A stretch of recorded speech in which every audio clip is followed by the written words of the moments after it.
మానవ జీవితం అనేది చాలా విశిష్టంగా విలక్షణంగా ఉంటుంది.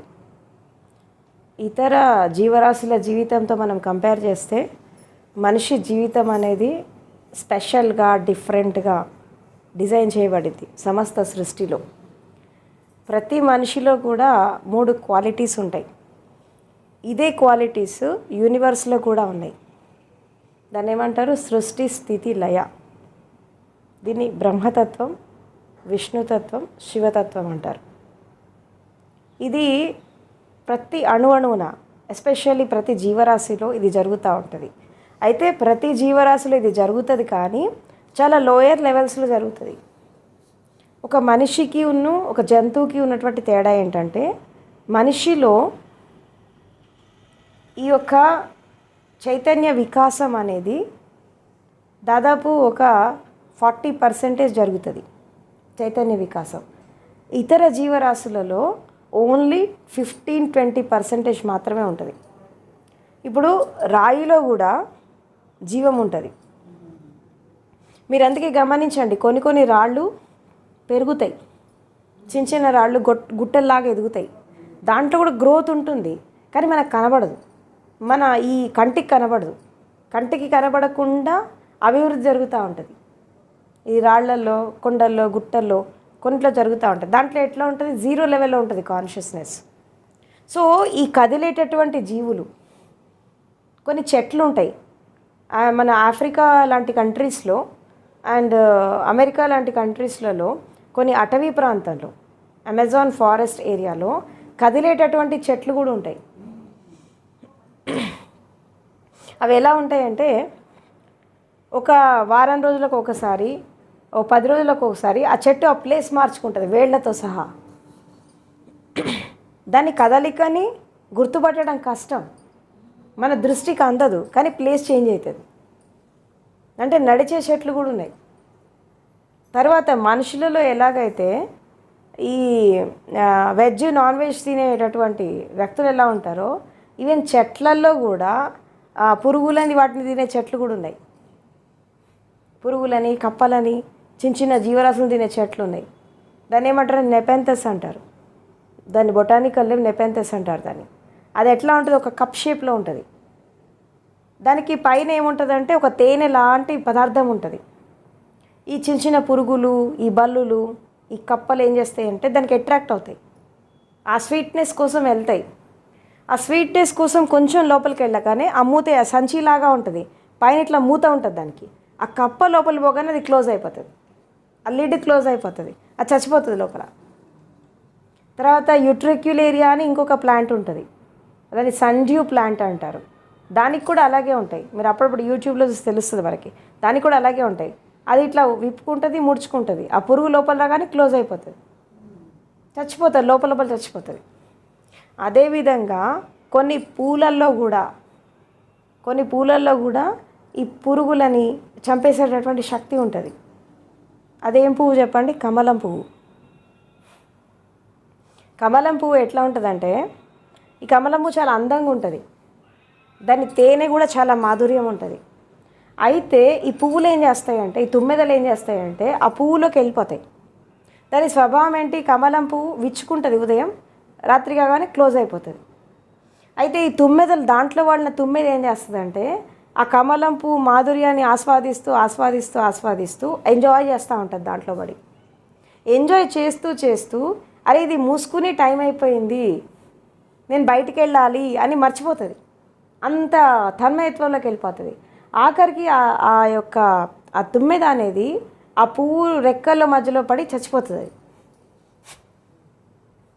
ఇది ప్రకృతిలో మనము రకరకాలుగా చూస్తాం మనం. కాబట్టి ప్రతి ఒక్క దాంట్లో, ప్రతి పువ్వులో, ప్రతి చెట్టులో, ప్రతి స్థితిలో మంచి చెడు 2 ఉంటాయి. అదేవిధంగా సృష్టి జరుగుతుంది, తర్వాత స్థితమై ఉంటుంది, తర్వాత లయం కూడా జరుగుతూ ఉంటుంది. ఇప్పుడు ఫర్ ఎగ్జాంపుల్ దీన్ని ఏమంటారంటే, యూనివర్స్లో మనకి కొన్ని రకాల శక్తులు ఉంటాయి. అంటే ఈ యొక్క విశ్వశక్తి అనేది 3 రకాలుగా డివైడ్ అయిపోయి యూనివర్స్ని నడిపిస్తుంది. ఒకటి బ్రహ్మతత్వం, అంటే సృష్టి, ఒక కొత్త సృష్టి రావడం, అంటే ఒక చెట్టు రావడము, విత్తనం నుంచి చెట్టు రావడం, ఒక భూమి మీద ఒక పిల్లాడు పుట్టడం, ఒక కొత్త జీవం రావడం, ఇంకొక కొత్త కార్యం జరగడం, ప్రతి క్షణక్షణం ఆ సృష్టి రచన అనేది జరుగుతూ ఉంటుంది. ఎందుకు? ఆ శక్తి ద్వారా. అందుకే దీని ఏమంటారంటే బ్రహ్మ అంటారు. సృష్టి ఎందుకు జరుగుతుంటే బ్రహ్మతత్వం ద్వారా జరుగుతుంది. అంటే ఒక ఎనర్జీకి ఇచ్చినటువంటి పేరు. తర్వాత ఈ యొక్క మెయింటైన్ చేసే స్థితికి సంబంధించినటువంటి శక్తి ఉంటుంది, దాన్ని విష్ణు అంటారు. అదైతే శక్తి, మనుషులు కాదు వీళ్ళు, శక్తి. ఈ శక్తి ఏం చేస్తుందంటే ఏదైతే జీవం భూమి మీద పుట్టిందో దాన్ని మెయింటైన్ చేస్తూ ఉంటుంది. దానికి టైంకి ఫుడ్ ఇవ్వడం, నారు పోయడం, నీరు పోయడం, దాని పాలన అంతా జరుగుతూ ఉంటుంది. అంటే అది పుట్టినప్పటి నుంచి చనిపోయేదాకా దానికి ఆ జీవికి ఏదైతే కావాలో అన్ని సదుపాయాలు ఏర్పాటు చేస్తూ ఉంటుంది. అదేవిధంగా ఇది లయం, దీన్ని ఏమంటారు? శివ శక్తి అంటారు దీన్ని. ఇది ఎట్లా ఉంటుందంటే టైం వచ్చినప్పుడు ఆ జీవి యొక్క అంతం ఆ లయం చేసేస్తూ ఉంటుంది. అయితే ఈ యొక్క విశ్వశక్తి అనేది 3 రూపాలుగా డివైడ్ అయిపోయి ఈ యొక్క విశ్వాన్ని నడిపిస్తుంది. అది గ్రహాలైనా, నక్షత్రాలైనా, మనుషులైనా, జీవరాశులైనా ఏదైనప్పటికీ కూడా కనిపించేవి, కనబడనటువంటివి ఎలాంటి జీవరాశులైనా వాటి లోపల ఈ సృష్టి స్థితి లయ అనేది జరుగుతుంది. ఇదంతా కూడా కొన్ని జీవులలో సూక్ష్మ రూపంలో ఉంటుంది, మనుషులలో మాత్రము చాలా స్పష్టంగా కనబడుతుంది, క్లియర్గా కనబడుతుంది. కొన్ని మన దృష్టికి అందవు, కొన్ని మనం చూడలేం. ఫర్ ఎగ్జాంపుల్ ఈ బల్బు ఉంది ఇక్కడ, ఈ బల్బులో కూడా ప్రతి క్షణక్షణం మార్పు జరుగుతూనే ఉంటుంది. సృష్టి జరుగుతుంది, పాలన జరుగుతుంది, లయం కూడా జరుగుతూ ఉంటుంది. కానీ ఈ దృష్టి మన దృష్టి దాన్ని అందుకోలేదు, ఆ స్థితిని మనం చూడలేం. ఎందుకంటే మన దృష్టికి అతీతంగా ఉంటుంది, అది సూక్ష్మంగా ఉంటుంది. దాన్ని కొన్నిటి మనం చూడలేం. కానీ ప్రతి దాంట్లో, ప్రతి వస్తువులో ఇది జరుగుతూ ఉంటుంది, ప్రతి స్థితిలో క్షణక్షణం జరుగుతూ ఉంటుంది. క్షణక్షణం అంటే అందుకే ఏమంటారు? మార్పు అనేది ప్రకృతి సహజ ధర్మం అంటారు. ప్రతి క్షణక్షణం మన లోపల కూడా సృష్టి జరుగుతుందా? మనం ఒక పిల్లాడికి జన్మనిస్తాం, మన లోపల ఒక మనిషి లోపల కొన్ని వేల కోట్ల రూపాయల కణాలు ఉంటాయి. ఆ కణాలు ఒక క్షణకాలంలో, రెప్పపాటు కాలంలో కొన్ని వేల కోట్ల కణాలు చచ్చిపోతూ ఉంటాయి, పుడుతూ ఉంటాయి. అందుకే మనం పుట్టినప్పుడు చిన్నపిల్లల్లాగా ఉన్నాం. ఇప్పుడు ఎందుకు ఇంత పెద్ద పెరిగామంటే ఆ కణాలు చచ్చిపోతున్నాయి, పుడుతున్నాయి కాబట్టి శరీరం పెరుగుతోంది, ఎదిగింది. ఇంకో కొంతకాలం వెళ్ళాక వృద్ధాప్యం వస్తుంది. ఈ వృద్ధాప్యం వచ్చాక ఏం జరుగుతుందంటే ఈ పుట్టడం, చావడం అనేది ఆగిపోతుంది, ఒక స్థిరమైపోతుంది లైఫ్ అనేది. ఆ బాడీ అనేది ఒక స్థిరమైపోతుంది. ఆ స్థిరమైపోయినప్పుడు మెల్లిమెల్లిగా ఆ స్థిరత్వం యొక్క స్థితిలోనే మరణం అనేది వచ్చేస్తుంది, లయం కూడా జరిగిపోతుంది. అంటే మన లోపల సృష్టి జరుగుతోంది, ఉన్నప్పుడు మెయింటెనెన్స్ కూడా జరుగుతుంది, పాలన కూడా జరుగుతుంది, టైంకి అన్నీ వస్తున్నాయి. అందుకే ఏమంటారంటే ఇంత పెద్ద విశ్వాన్ని నడిపించేటటువంటి ఈ శక్తికి నీకేం కావాలో తెలుసు, నీకు ఎప్పుడు ఏమి ఇవ్వాలో తెలుసు. కాబట్టి నువ్వు అవసరం కంగారు పడదు, టెన్షన్ పడదు. అందుకే నేను సమ్యక్ దృష్టిలో ఒక మాట చెప్పాను నేను నీకు, ఏంటంటే భగవంతుడు మంగళకారి అని చెప్పి తెలుసుకొని, ఆ విశ్వశక్తి మంగళకారి అని చెప్పి తెలుసుకొని నీ స్వధర్మాన్ని నువ్వు పాటించు. ఏ టైంకి ఏది రావాలో అది వచ్చేస్తూ ఉంటుంది, ఏ టైంకి ఏం జరగాలో అది జరుగుతూ ఉంటుంది. కర్మ చేసేంత వరకే, ఆ పని చేసేంత వరకే మన బాధ్యత. ఆ యొక్క ఫలితం అనేది మన చేతుల్లో ఉండదు. ఆ ఫలితాన్ని అందుకునేటటువంటి క్రమంలో ఏదొచ్చినా మనం స్వీకరించాల్సిందే. ఇది సృష్టి ధర్మం, ఇది విశ్వధర్మం, ఇదే ధర్మం, అసలు ఇదే ప్రకృతి ధర్మం. దీన్ని ఏమంటారు? విశ్వక విధానం అంటారు. అంటే విశ్వం యొక్క విధానం, ఒక సిస్టమేటిక్గా యూనివర్స్ నడుస్తుంది. ఈ యూనివర్స్లో మనుషులు కూడా భాగమే, ఈ సృష్టిలో మనుషులు కూడా భాగమే, ఇతర జీవరాశులు ఎలాగో మనుషులు కూడా భాగమే. కాబట్టి ఎవరైతే ఈ యొక్క విశ్వ విధానానికి ఎవరైతే అనుకూలంగా జీవిస్తారో వాళ్ళు సుఖపడతారు ప్రపంచంలో. దానికి వ్యతిరేకంగా ఎవరైతే వెళ్తారో వాళ్ళు దుఃఖంలో ఉంటారు. అందుకే ఈ అరిషడ్ వర్గాలు కానీ, కోపతాపాలు కానీ, ఈర్ష్యాద్వేషాలు కానీ, రకరకాల నెగిటివిటీస్ ఏవైతే ఉన్నాయో ఇవన్నీ ఎందుకు వస్తున్నాయి అంటే ఇది మనం దానికి వ్యతిరేకంగా పోతున్నాం, విశ్వధర్మానికి వ్యతిరేకంగా పోతున్నాం. అందుకే జ్ఞానం వస్తలేదు, అందుకే ధ్యానం వస్తలేదు, అందుకే ఒక శాంతి వస్తలేదు, ఒక స్థిరత్వం రావట్లేదు. ఇట్లా ప్రతి ఒక్క జీవిలో అండపిండ బ్రహ్మాండం అంటారు కదా, అంటే అండంలో ఏదైతే ఉందో పిండంలో అదే ఉంటుంది, బ్రహ్మాండంలో కూడా అదే ఉంటుంది. బ్రహ్మాండం అంటే విశ్వం అన్నట్టు. సో ఇట్లా ప్రతి క్షణక్షణం ఒక వికాసం జరుగుతోంది.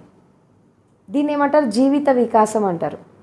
అంటే ఏకకణ జీవి నుంచి మొదలుపెట్టి ఈ యొక్క మానవ జీవితానికి వచ్చినాక ఈ మానవ జీవితంలో కూడా వికాసం ఇంకా జరగాలి. కంప్లీట్ కాలా, కొంతవరకు జరుగుతుంది. అంటే మానవ జీవితంలో ఏం జరుగుతుంది? శారీరక వికాసం, మానసిక వికాసం, తర్వాత హృదయ వికాసం, ఇవన్నీ జరగాల.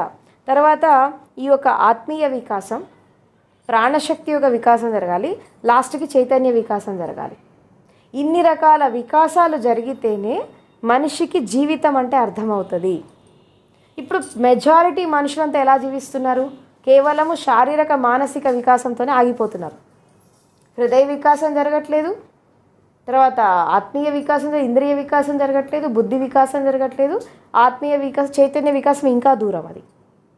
ఇది జరగకపోవడం వల్ల ఏమైపోతుందంటే ఈ యొక్క శారీరక మానసిక వికాసం అనేది జంతువుల్లో కూడా జరుగుతుంది. పర్సంటేజెస్ డిఫరెంట్గా ఉంటాయి కానీ జరుగుతుంది. కానీ మనిషిలో హృదయ వికాసం కూడా జరగాలి, ఈ యొక్క చైతన్య వికాసం జరగాలి, ఈ యొక్క ఆత్మీయ వికాసం, ఇంద్రియ వికాసం, ఈ వికాసాలన్నీ జరిగినప్పుడు అప్పుడు సహజంగా ఏమైపోతుందంటే సంపూర్ణంగా జీవిత వికాసం వెళ్ళిపోతుంది. ఇక్కడ ఇంకొక విషయం కూడా తెలుసుకోవాలా. మానవ జీవిత వికాసం ఎట్లా ఉంటుందంటే వికాసం 2 రకాలుగా జరుగుతుంది. ఒకటి ఎలా జరుగుతుందంటే ఇలా హారిజాంటల్గా జరుగుతుంది, అడ్డంగా. ఈ అడ్డంగా ఎప్పుడైతే వికాసం జరుగుతుందో అక్కడ ఏమైపోతుందంటే లైఫ్ ఆఫ్టర్ లైఫ్, ఈ లైఫ్ తర్వాత ఇంకో లైఫ్, ఇంకో లైఫ్, ఇంకో లైఫ్, ఇలా వెళ్ళిపోతూ ఉంటుంది.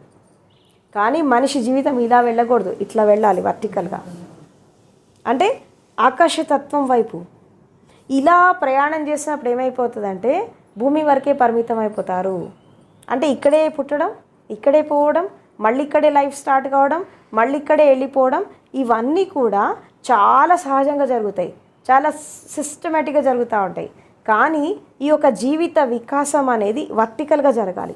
ఎప్పుడైతే ఈ యొక్క జీవిత వికాసం వర్టికల్గా జరుగుతుందో అక్కడ ఏం జరుగుతుందంటే మనము ఆకాశం వైపు ప్రయాణం చేస్తాం, విశ్వం వైపు ప్రయాణం చేస్తాం. ఇలా జీవిత వికాసం వర్టికల్గా జరిగినప్పుడు మనిషి ఈ యొక్క అన్ని రకాల వికాసాలతో, అంటే భూమి మీద తను పుట్టినందుకు ఎన్ని రకాల వికాసాలను పొందాలో, జీవిత వికాసం ఎంత పరిపూర్ణంగా జరగాలో అది జరిగాక ఉన్నత శిఖరాలను అందుకుంటాడు. అందుకే ఏమంటారంటే మానవ జాతి యొక్క సర్వోత్కృష్టమైనటువంటి స్థితి, ఉన్నతమైన స్థితి ఏంటంటే, అన్నిటికంటే ఉన్నతమైన స్థితి ఏంటంటే విశ్వం వైపు ప్రయాణం చేయడం, పరిపూర్ణమైనటువంటి జ్ఞానాన్ని అందుకోవడం. అంటే విశ్వంలో ఎంత జ్ఞానం ఉందో, ఇక టోటల్ బ్రహ్మాండంలో ఎంత జ్ఞానం ఉందో ఇదంతా అందుకోవడమే పరిపూర్ణమైనటువంటి జీవిత వికాసం. ఎప్పుడైతే మనము హారిజాంటల్గా మనము జర్నీ వెళ్తున్నప్పుడు మనిషికి ముక్తి లేదు, మోక్షం లేదు, ఆనందం లేదు. ఎందుకంటే ఇక్కడే పుడతారు, ఇక్కడే పెరుగుతారు, మళ్ళీ ఇక్కడే చచ్చిపోతారు, మళ్ళీ ఇక్కడి నుంచే లైఫ్ స్టార్ట్ అయిపోతుంది. ఇలా స్టార్ట్ కావడం వల్ల ఏం జరుగుతుందంటే ఇలా వెళ్ళిపోవడం వల్ల రకరకాల దుఃఖాలు వస్తున్నాయి, రకరకాల బాధలు వస్తున్నాయి, రకరకాల డిస్టర్బెన్సెస్ వస్తున్నాయి, ఎన్నో రకాలుగా మనకి ఎన్నో రకాల అవరోధాలు వస్తున్నాయి జీవితంలో. అది శారీరకంగా, మానసికంగా, హృదయపరంగా రకరకాలుగా జరుగుతున్నాయి. ఈ జరుగుతున్నటువంటి క్రమంలో మనుషులు అనేక రకాల దుఃఖాల పాలైపోతున్నారు. ఎందుకంటే జర్నీ అంటే కేవలం ఏముంది, పుట్టినప్పటి నుంచి చనిపోయేదాకా చేసే ప్రయాణం అని అనుకుంటారు మెజారిటీ పీపుల్. కానీ 3 డైమెన్షనల్ లైఫ్ అనేది ఇంకోటి ఉంటుంది, 4th డైమెన్షనల్ లైఫ్ అనేది ఇంకోటి ఉంటుంది అని చెప్పి చాలామందికి తెలియదు. ఓన్లీ 2 డైమెన్షనల్ లైఫ్లో జీవిస్తారు. తెల్లారు లేస్తే శరీరం మనసు, శరీరం మనసు, కనీసం హృదయంతో కూడా జీవించరు. హృదయంతో బతికే వాళ్ళు ఎంతమంది ఉన్నారు ప్రపంచంలో? 5% ఉంటారు అంతే. ఓన్లీ 5%, 95% పీపుల్ మైండ్తో బతుకుతారు. ఈ మైండ్తో బ్రతికే వాళ్ళతోనే ఇగో ఇంత హింస జరుగుతుంది ప్రపంచంలో. వాళ్ళు ప్రాపంచికంగా ఉన్నా, ఆధ్యాత్మికంగా ఉన్నా, ఏ గురువు దగ్గర ఉన్నా, ఎక్కడున్నప్పటికీ కూడా వాళ్ళు హృదయంతో ఎవరు జీవించట్లేదు, మనసుతోనే బతుకుతున్నారు. ఎవరైతే హృదయంతో జీవిస్తారో వాళ్ళకి మాత్రమే ధ్యానం వస్తుంది. ఎవరైతే హృదయంతో జీవిస్తారో వాళ్ళకి మాత్రమే జ్ఞానం వస్తుంది. ఎవరైతే హృదయంతో జీవిస్తారో వాళ్ళు మాత్రమే భక్తిభావంలోకి వెళ్తారు. మిగతా వాళ్ళంతా శరీరం మనసుతో బతుకుతారు. ఈ ఈర్ష్య, ద్వేషాలు, కపటాలు, మోసాలు ఇవన్నీ పోవు. ఇంకా అది పోకపోవడం వల్ల ఏమైపోతుందంటే ఎక్కడ వాళ్ళ జర్నీ అక్కడ ఆగిపోయింది, జీవిత వికాసం జరగట్లేదు. సో సంపూర్ణమైనటువంటి జీవిత వికాసం ఎట్లా జరుగుతుందంటే శారీరక వికాసం, శరీరాన్ని అర్థం చేసుకొని ఎప్పుడైతే మనం దేహభ్రాంతి నుంచి బయటకు వస్తామో, ఈ శరీరం నేను కాదు అని చెప్పి తెలుసుకుంటామో, అప్పుడు శారీరక వికాసం జరుగుతుంది.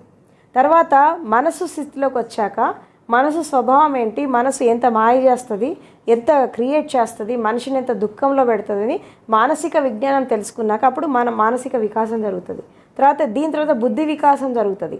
తెలివి, ఇంటెలిజెన్సీ, మేధస్సు, స్కిల్స్, నైపుణ్యతలు ఇవన్నీ కూడా బుద్ధి వికాసం. బుద్ధి వికాసంతోనే ఆగిపోవద్దు, నెక్స్ట్ ఇంద్రియ వికాసం జరగాలి. ఈ పంచేంద్రియాలు, పంచతత్వాలు, పంచభూతాలు, దీని యొక్క స్వభావం ఏంటి, ఇవి ఎలా పనిచేస్తాయి, దీని యొక్క తత్వం ఏంటి అని అనుభవపూర్వకంగా తెలుసుకోవాలి. థీరీ కాదు, ఎక్స్పీరియన్స్. ఇది అప్పుడు ఇంద్రియాల వికాసం జరుగుతుంది. ఇంద్రియాలంటే కేవలం 5 కాదు, 21 ఇంద్రియాలు ఉంటాయి. పంచేంద్రియాలు ఉంటాయి, కర్మేంద్రియాలు ఉంటాయి, జ్ఞానేంద్రియాలు ఉంటాయి, అంతరేంద్రియాలు ఉంటాయి. ఇవన్నీ యొక్క వికాసం జరిగితేనే ఇంద్రియ వికాసం జరిగినట్టు. ఓన్లీ 5 కాదు, ఇంకా లోపలికి ఇంకా డీపర్గా వెళ్తున్నప్పుడు ఆత్మీయ వికాసం జరుగుతుంది. ఇంకా డీపర్గా వెళ్తే చైతన్య వికాసం జరుగుతుంది. ఈ 6 రకాల వికాసం జరిగితేనే మానవ జీవిత వికాసం జరిగినట్టు, లేకుంటే కాదు. ఎప్పుడైతే ఈ 6 రకాల వికాసాలు ఎప్పుడైతే జరుగుతాయో అప్పుడే మనిషి పరిపూర్ణమైనటువంటి మానవ జీవితాన్ని జీవిస్తాడు. అది మానవ జన్మ యొక్క పరాకాష్ఠకి వెళ్ళిపోతుంది. ఎప్పుడైతే మానవ జన్మ పరాకాష్ఠకి వెళ్తుందో అక్కడ వాళ్ళు జ్ఞానోదయాన్ని అందుకుంటారు. అది ప్రతి మనిషి యొక్క జీవిత వికాసానికి అందుకోవాల్సినటువంటి లక్ష్యం.